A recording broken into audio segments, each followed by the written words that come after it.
আমরা তো দুবাইতে অনেক গরম এখানে আসলে। আর মোহাম্মদ ওহিদুল আলম।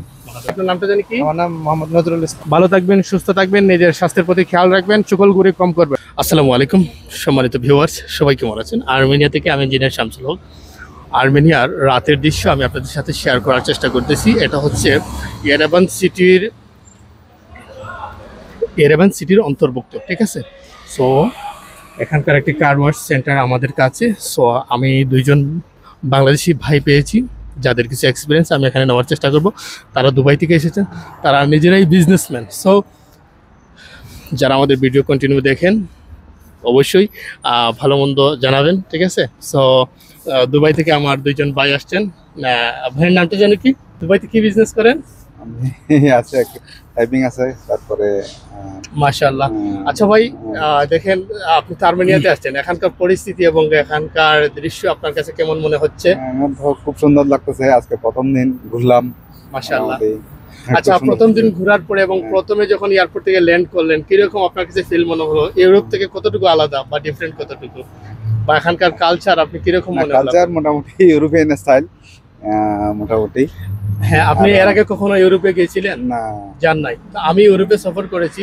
এদিক থেকে আমি এখানে চিন্তা করলাম কি আসলে খুবই স্মুথ কালচার এবং খুবই ইজি চলাফেরা এবং খুবই স্বাধীনভাবে চলাফেরা করা যায়। অনেকের টিআরসি নাই, তারা শুধুমাত্র অনারেবল ভিসা নিয়ে আসছে, তারা বছরকে বছর কাজ করে যাচ্ছে, ঠিক আছে?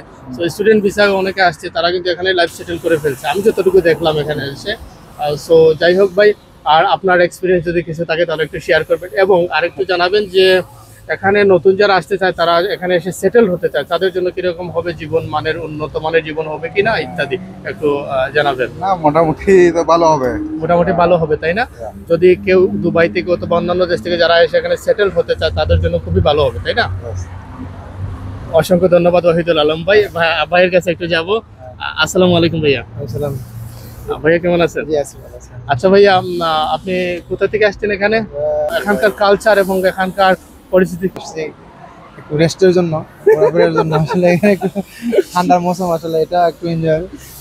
মানে ফুললি একটা এনজয় বোঝা যাচ্ছে এখানে। কেন আমরা যারা মিডল ইস্টে থাকি তাদের জন্য এখানকার মানে ভিউটা আসলে একটা এনজয়ফুল মনেই হয়। ওই এই কারণেই, কারণ মিডল ইস্টে শীতের সময় দিনের বেলা ভালো ভালো গরম থাকে, আবার রাতের সময় কিছু এনজয় করা যায়। গত শীত আমি কাতারেই কাটিয়েছি, সেই হিসাবে জেসিসির রোদ সম্পর্কে আমার ভালোই জানা আছে।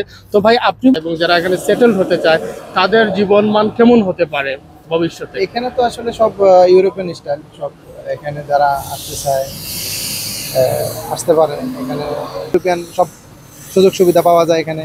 তারপরে মানুষ আসলে এখানে একটু আইডিয়া হবে, তারপরে বুঝতে পারবে এখানে আসলে ভালো।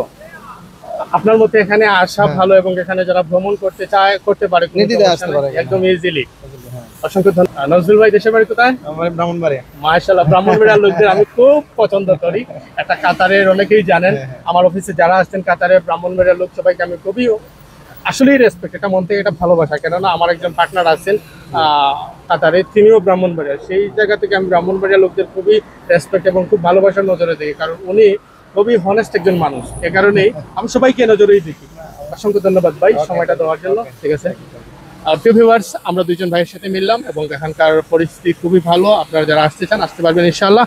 আমরা এখানে আপনাদের হোটেল সহ সম্পূর্ণ সাপোর্ট দেবো, কোনো সমস্যা নাই।